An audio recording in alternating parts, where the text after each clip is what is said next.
बहुत पुरानी बात है। किसी देश में एक बूढ़ा व्यक्ति रहता था। वह काफ़ी मेहनती था। खेतों में काम करके अपना गुजारा करता था। उसके 3 लड़के थे जो बड़े ही आलसी थे। उसकी आलस की वजह से बूढ़ा और उसकी पत्नी काफ़ी परेशान रहते थे। दोनों अपने लड़कों को समझाने की कोशिश करते, लेकिन तीनों अपने आलसीपन से बाज नहीं आ रहे थे। एक दिन बूढ़ा किसान चल बसा।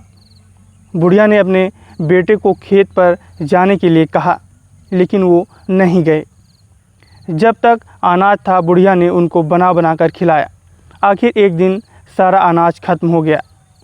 जब घर में एक भी दाना नहीं बचा तो बुढ़िया ने अपने बेटों से काम धंधे के लिए कहा, लेकिन वह तब भी नहीं गए। एक दिन सुबह बुढ़िया उठकर रोने लगी। माँ को रोता देखकर उसके बेटे ने पूछा तो माँ ने बताया, सपने में तुम्हारे पिताजी आए थे। उन्होंने बताया कि यदि तुम लोग खेत में गड़ा हुआ धन निकाल कर ले आओगे तो तुम्हारी गरीबी दूर हो जाएगी।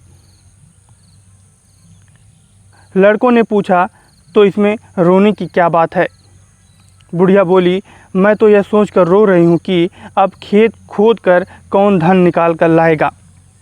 किसी दूसरे से कह भी नहीं सकती हूँ, इसलिए रो रही हूँ। माँ की बात सुनकर तीनों बेटे खेत में जाकर ज़मीन खोदने लगे। तीनों बेटे एक ही जगह खुदाई कर रहे थे। यह देखकर बुढ़िया ने कहा, धन खेत में कहीं भी हो सकता है, इसलिए पूरे खेत की अच्छे से खुदाई करो। पूरा खेत खुद जाने के बाद जब धन नहीं मिला तो तीनों बेटे नाराज़ हो गए।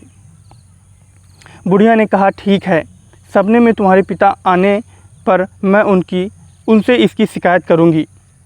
जब खेत की खुदाई हो गई तो क्यों ना इसमें अनाज बो दिया जाए। बेटों ने अनाज भी बो दिया। कुछ ही दिनों में खेत में फसल लहराने लगी। फसल काटने का वक्त आ गया तो एक दिन बुढ़िया फिर रोने लगी। बेटे ने पूछा, अब क्या हुआ, क्यों रो रही हो? तेरे पिता सपने में आए थे, कहने लगे फसल को काट कर बाज़ार में बेच कर आओ, तब उन्हें धन के बारे में मैं बताऊंगा। बेटे को एक बार धन का लालच फिर से आ गया। वह फसल को काट कर बाज़ार में बेचने गए। फसल बेचने पर जब उन्हें धन मिला तो बेटे खुश हो गए। उस दिन से तीनों ने आलस त्याग कर खेत में काम करना शुरू कर दिया। दोस्तों, यदि आप अमीर बनना चाहते हैं या अपने जीवन में सफल होना चाहते हैं तो आलस्य से बचें। आलस्य गरीबी है, आलस्य असफलता का कारण है, आलस्य ही आपकी नाकामयाबी और दुश्मन भी है। सफल व्यक्ति बनना है तो आपको आलस्य को भगाना होगा। धन्यवाद दोस्तों। अगर यह कहानी आपको पसंद आए तो आप हमारे चैनल को लाइक सब्सक्राइब अवश्य करें।